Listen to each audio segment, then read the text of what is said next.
다 성공하는가? 그러면 다 돈이 되는가?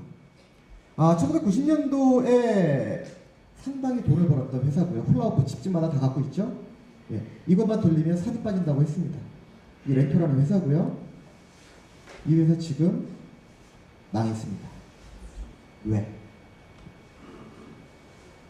2005년도에 KDA 한국개발연구원에서 발표를 했습니다. 정부 자금을 지원받은 기업과 지원받지 않은 기업의 영업이익률을 비교했죠.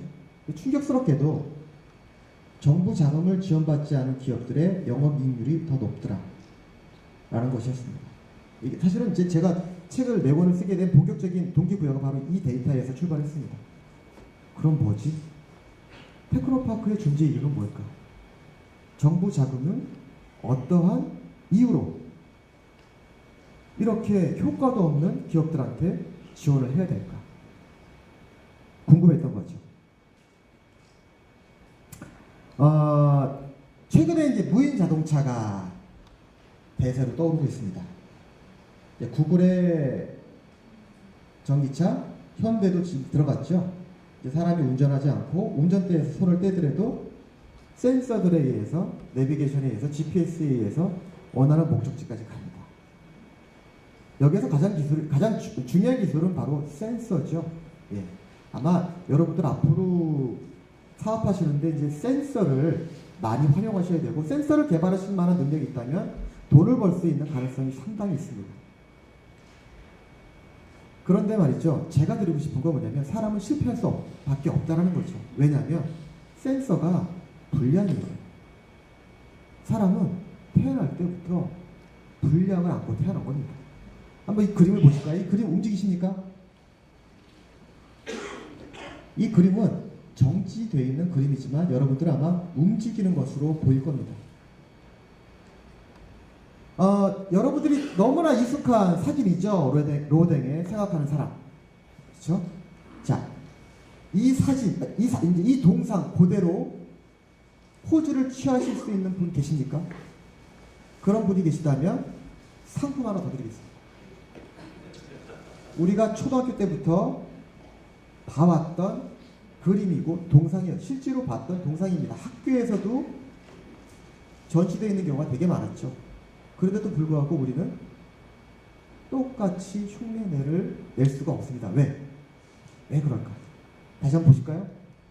엄청나게 불편하게 앉아 있습니다. 오른쪽 팔꿈치가요, 왼쪽 허벅지에 돼 있습니다. 이 상태로는 10분 앉아 있기도 힘들어요. 자, 그림 한번 볼게요. 두 가지 도형이 있습니다. 여기에 아마 공학 하신 분들이 되게 많을 거예요. 공학 하신 분들의 단점이 뭐냐면 이 두 개의 그림이 있으면 더해보죠. 합쳐봅니다. 그리고 나머지 그림이 들어왔을 때 되게 불편해합니다. 왜? 불안전하잖아요. 어떡하죠? 카드를 밑으로 넣어버리거나 버립니다. 흔히 일어나는 일들이에요. 자, 그런데 말이죠, 우리가 카드 3장을 이미 다 알고 있다면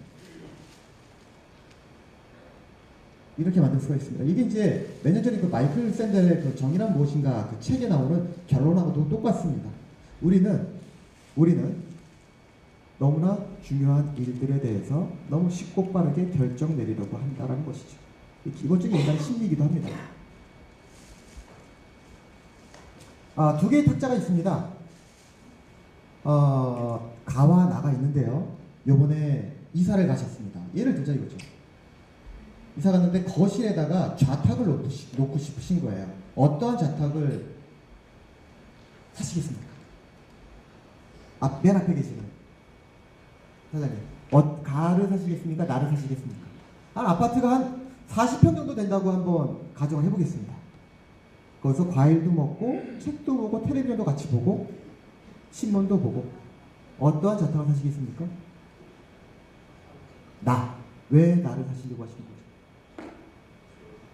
자, 아무겠습니다. 자, 그러면 분명 후회한다.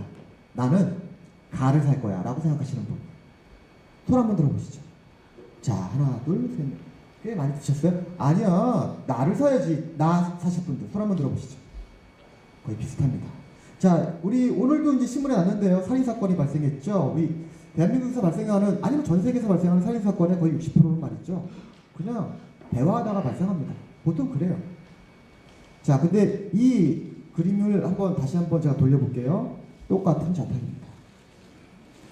보는 각도에 따라서 사물은 다르게 보이는 거예요. 우리 눈은 말이죠. 센서 불량입니다. 그렇게 갖고 태어나셨어요. 자, 지금 보이는 카드가 있죠. 여기서 잘못된 게 무엇일까요? 라고 물어보면 여러분들은 분명히 숫자를 봅니다. 숫자. 1, 2, 3, 4, 5, 6, 7, 8. 세고 또 세고 또 세고. 잘못된 거 없는데 뭐가 잘못됐지? 밑에 글자는 나중에 봅니다. 사람은 말이죠. 숫자에 상당히 강요를 당합니다. 그래서 여러분들 마케팅 할 때요. 가장 중요한 게 뭐냐면 숫자입니다. Count how many times the 동영상 players 볼까요? wearing white pass the 흰색 ball. 옷을 입은 여학생들이 공을 몇 번 패스하는가? 한번 세보시죠.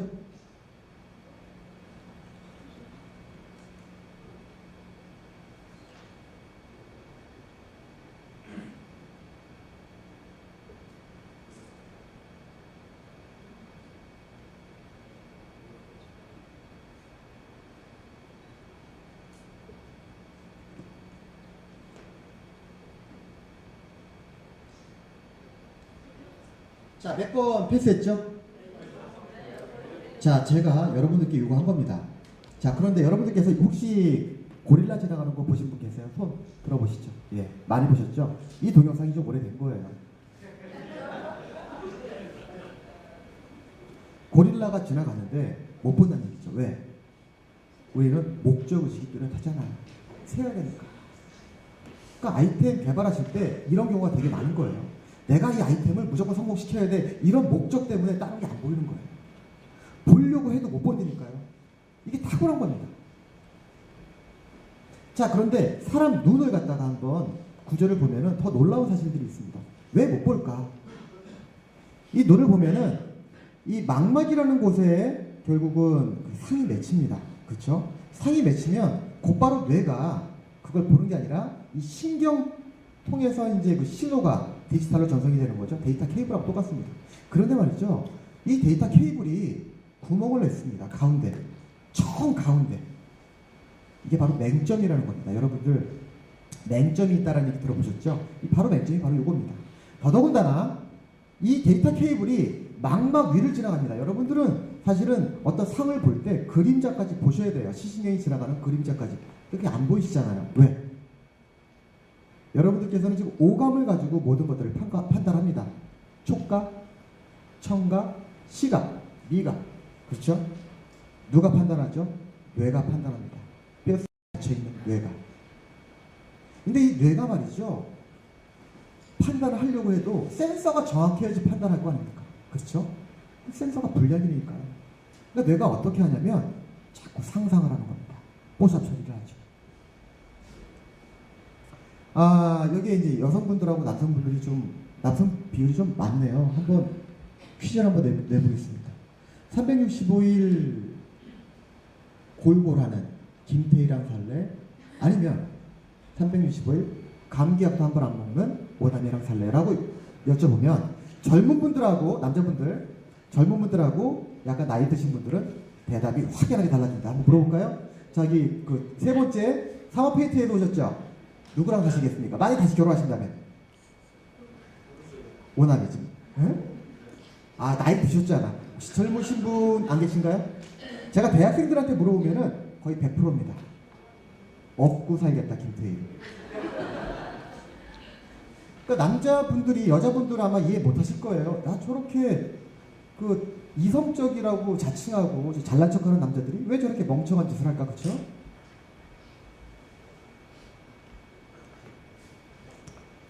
자, 최근에 그 김보성 씨가 다시 떴습니다. 그 키워드는 의리였죠, 의리. 2500년 전에 말했죠. 공자님이 말씀하셨습니다. 의롭게 살아라. 소크라테스도 말씀하셨죠. 부처님도 말씀하셨습니다. 지금 21세기 2015년 12월 우리는 2500년 동안 도대체 무엇을 학습했습니까? 지금까지도 정의란 무엇인가가 베스트셀러가 되고 있고요. 스테이셀러가 되고 있고요. 의리가 다시 주목받고 있습니다. 열광을 하고 있죠. 왜? 정의롭지 못하고 의리가 없기 때문에 그렇습니다. 여러분들께서 보시고 있는 이제 사진 한 장인데요. 이 사진을 보시면서 어떤 생각이 드십니까? 뭐 신선한 공기도 느껴지실 거고, 그렇죠? 신경이 안정되는 좀 포근한 릴렉스되는 느낌을 받으실 거예요. 여기에 가보지도 않았으면서 말이죠. 그러니까 오감에 의해서만 사람이 반응하는 게 아니라요. 상상에 의해서도 사람이 지멋대로 반응을 합니다.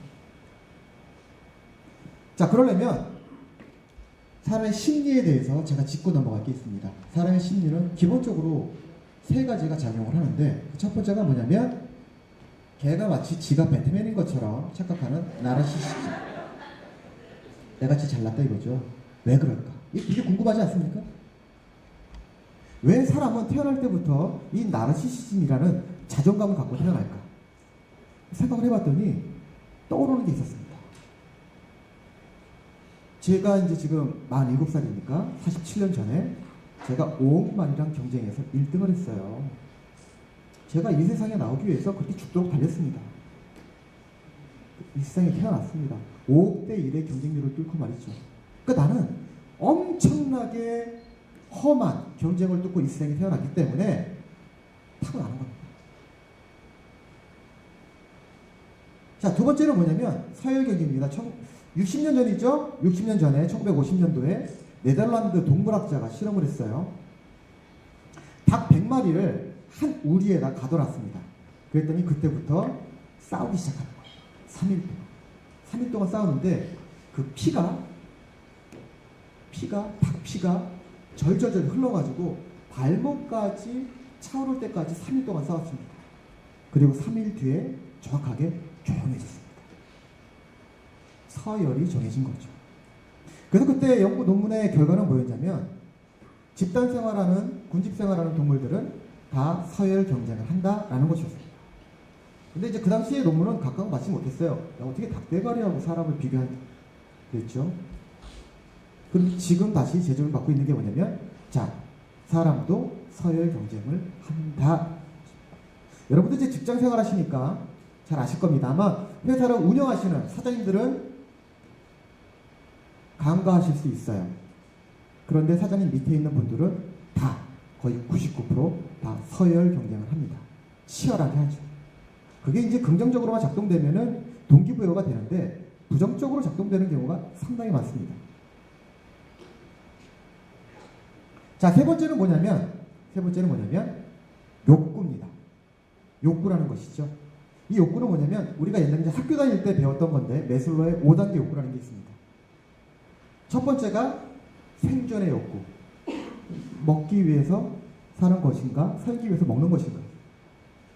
먹기 위해서 산다? 그분은 이제 5단계 욕구 중에 최하위에서 허덕거리고 계시는 분이세요. 네 번째는 뭐냐면 안정의 욕구입니다. 담을 높이고 성을 쌓고. 그렇죠? 세 번째는 뭐냐면 소속의 욕구입니다. 좀 더 수준이 높은 집단에, 중거 집단에 들어가고자 하는 욕구죠. 뭐 좋은 대학을 가고 싶어하고 좋은 기업을 들어가고 싶어하고 소속의 욕구입니다. 자식이 잘 되기를 원하고. 두 번째는 뭐냐, 그러니까 그 상위 두 번째 2위의 욕구는 뭐냐면 보다 더 높은 수준의 욕구는 뭐냐면 존경을 받고 싶어하는 욕구입니다. 왜 기업가가 정규영 씨가 왜 대통령 선거에 나왔을까요? 대통령이 되고 싶어 했을까요? 존경받고 싶었던 거예요. 다 갖고 있는데 존경을 못 받는 겁니다. 왜 최진실 씨, 박용화 씨, 장국현 씨, 우리나라 재벌 1위였던 정몽원 씨가 왜 뛰어내렸을까요? 왜 목을 매달았을까요? 자존감이 상했던 겁니다. 존경을 받지 못하는 거예요. 개쓰레기 취급하니까. 그런데 말이죠. 이거보다 더 높은 상위의 욕구가 뭐냐면 자아실현의 욕구입니다. 말씀드렸죠?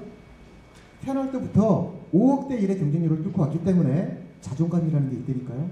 근데 기왕 태어났는데 무엇 하다 죽을 것이냐, 어떻게 살 것인가에 대한 욕구라는 게 있는 거예요. 그게 뭐냐면 자존감하고도 상당히 밀접하게 연관이 되어 있는 거죠. 자아실현. 다시 말씀드리면 꿈입니다. 자, 그래서 기업을 투자할 때 이 기업이 100년 갈 것인가 1000년 갈 것인가를 판단할 때 NABC를 보는 게 아니라 그 사장님의 태도를 봅니다. 퍼포스, 목적이죠. 왜 사업하세요? 리치 칼튼 호텔에서 있었던 얘기입니다. 어떠한 가족이 휴가를 왔어요. 그러니까 부모하고 딸 하나. 근데 이제 딸이 좀 되게 어린 딸이었어요. 근데 이제 우리 어린 딸들이 보통 여자아이들이 갖고 다니는 게 뭐죠? 인형을 갖고 다니죠. 그래서 인형을 가지고 이제 같이 왔는데 돌아갈 때 차 안에서 보니까 인형이 없더래요. 그래서 리치 칼튼 호텔에다가 전화를 해서 우리 조 씨를 잃어버렸다. 그랬더니 잠깐만 기다려보라고 한 겁니다. 그리고 문자로 다음과 같은 사진이 들어왔습니다. 조 씨는 지금 있잖아요. 사우나 하고 있고요. 조 씨는 일광욕도 하고 있습니다. 그리고 조 씨는 지금 우리 방범대원 체험 활동도 하고 있고요. 친구들도 많이 사귀었습니다. 걱정하지 마세요. 택배로 배달되는 동안에 걱정하지 마시라고 보낸 겁니다.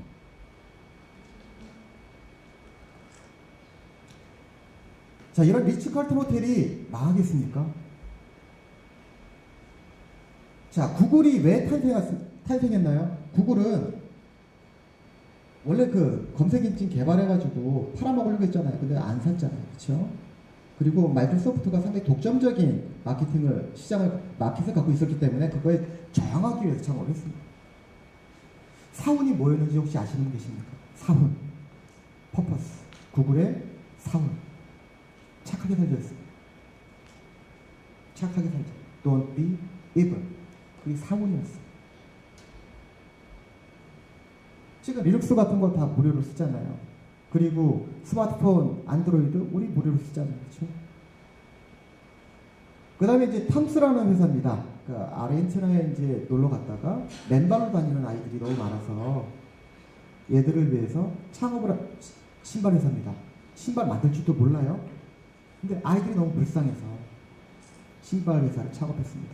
이거 하나 사면 플러스 하나가 아르헨티나 신발 없는 아이들한테 기부가 됩니다. 매출 엄청나게 급성장했죠.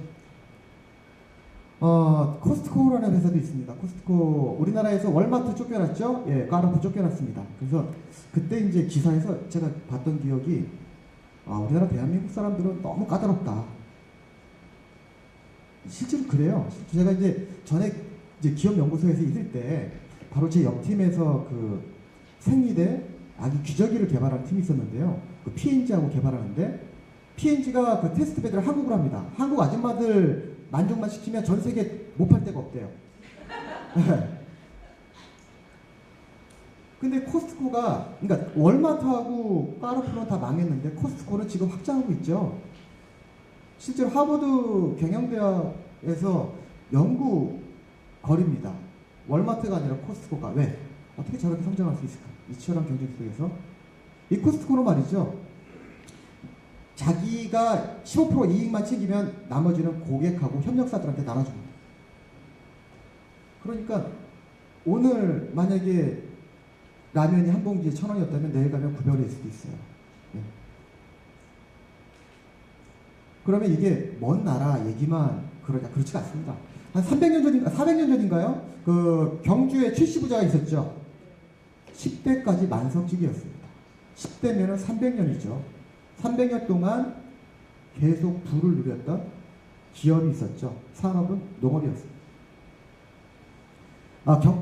영남 일대에 땅이 있었고요. 거기에 소작농들이 많았죠. 만석만 채우면 나머지 쌀은 다 프로피셔 다 나눠줬습니다. 소작농들한테 나눠주고 가뭄이 왔을 때는 창고를 열었습니다. 왜? 그 사람들이 굶어 죽으면 누가 농사를 짓습니까? 그렇게 계속 땅을 늘려갔어요. 왜? 주변에 좋은 땅만 나면 다 취시부자한테 연결시켜 주는 거예요. 땅 사라고. 그런데 이제 일제 식민지 시절에 독립운동 자금을 냈었습니다. 근데 돈을 낸다고 해서 독립이 되는 게 아니었어요. 그래서 어떻게 했냐면 대학에다가 투자를 했습니다. 교육이다. 결국은 교육이고. 그래서 지금 영남대학교가 그 당시 출시부자가 투자했던 대학입니다. 최근에 우리나라에 또 다시 떠오르는 회사가 있죠. 카카오톡입니다. 이 카카오톡의 이 김범수 사장이 맨 처음에 그 사운이 캐치프레이즈가 뭐였냐면 100명의 창업가를 발굴해서 같이 가겠다 그랬습니다. 그리고 자기가 100억을 딱 펀딩을 했죠. 지금 카카오톡이 어떻게 됐죠? 여기에 뱅크 붙었죠? 게임 붙었죠? 노래 붙었죠? 별의별 게 다 붙고 있습니다. 며칠 전에 제가 대구에 산업부 평가 때문에 내려가서 올 때 택시를 잡아 탔는데 콜택시를 불렀어요. 전 카카오 택시를 한 번도 안 써봤거든요. 근데 택시 아저씨가 딱 제가 타자마자 카카오 택시 쓰세요? 그러는 거예요. 까세요? 그러는 거예요. 그랬더니 카카오 택시는요, 그 수수료가 없어요. 그러니까 운전기사님들이 낼 돈이 없어요. 무료입니다. 그래서 카카오는 그럼 어떤 수익을 내냐면 광고입니다. 광고. 그러니까 1,000원 콜 수수료를 그동안은 콜택시 그 시스템을 갖춘 회사한테 줬었는데 그걸 줄 필요가 없는 거예요.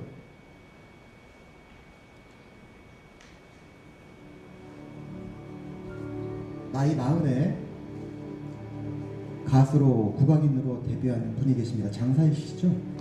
그 전에 저기 자동차 정비소 사무장도 하셨고 아마 책도 파셨던 걸로 알고 있어요. 자기가 죽기 전에 꼭 해보고 싶었던 게 있었습니다. 자기 노래를 듣고 행복해하는 사람들을 위해서 가수가 되기로 결정한 거죠.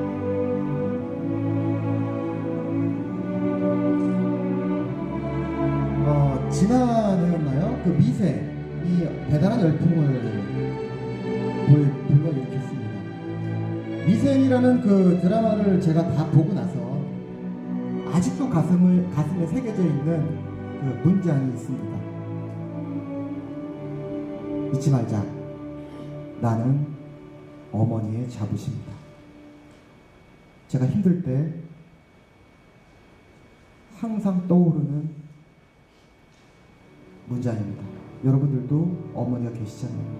여러분도 지금 아마 되게 힘드실 겁니다. 그때마다 어머니를 생각해 보세요. 아버지도 생각해 보십시오.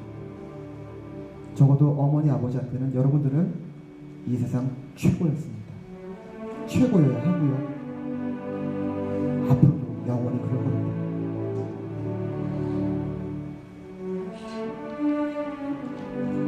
슈퍼컴퓨터도 있고요. 게임기용 컴퓨터도 있고 스마트폰에 들어가는 컴퓨터도 있고 컴퓨터 종류는 많습니다.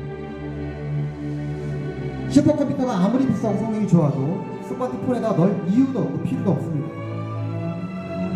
누구나 다 서울대에 들어갈 필요 없고요. 누구나 다 하버드에 들어갈 필요 없습니다. 누구나 다 5억 대 1의 경쟁률을 뚫고 이 세상에 태어난 이유가 있습니다.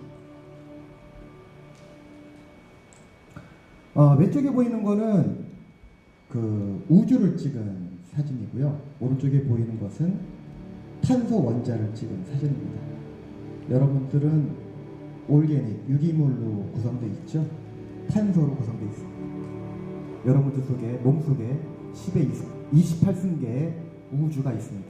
여러분들은 이렇게 살아 숨쉬는 것만으로도 위대하고 우주입니다. 경이롭죠? 여러분들은 시한부 인생을 살고 계십니다. 최근에 저희 직원 중에 한 분이 백혈병, 동생이 백혈병 걸렸어요. 급성이었죠. 너무 안 됐다 라는 생각도 들었지만 저는 꼭 그렇진 않았어요. 왜? 나도 시한부거든. 중요한 건 뭐냐면 살아있는 동안에 어떻게 살 것인가가 중요하지 남은 기간은 중요하지 않다는 것이죠. 저 스스로한테 다시 물어봅니다. 어떻게 살 것인가? 어떠한 기업을 만들 것인가? 스티브 잡스는 죽기 전까지 매일매일 했던 말이 있습니다. If today is the last day of my life, what are you going to do today? 오늘이 내 인생의 마지막 날이라면 나는 오늘 무엇을 할 것인가? 여러분 죽음에 대해서 자꾸 회피하지 마십시오. 지금 성공하신 분들을 보면 대부분 다 죽음의 문턱에서 죽음을 정면으로 바라봤던 사람들이 많습니다. 근데 죽음을 마주보면은 삶이 더 용기 있어집니다. 그리고 뭔가 가슴에서 들끓는 에너지가 느껴집니다.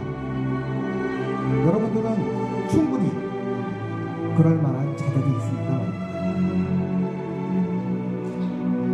예, 새해 2016년 힘차게 시작하시고요. 정말 후회 없이, 정말 내일 지구가 멸망하더라도 후회 없는 하루하루가 되시기를 기원하면서 강연 마치겠습니다. 감사합니다.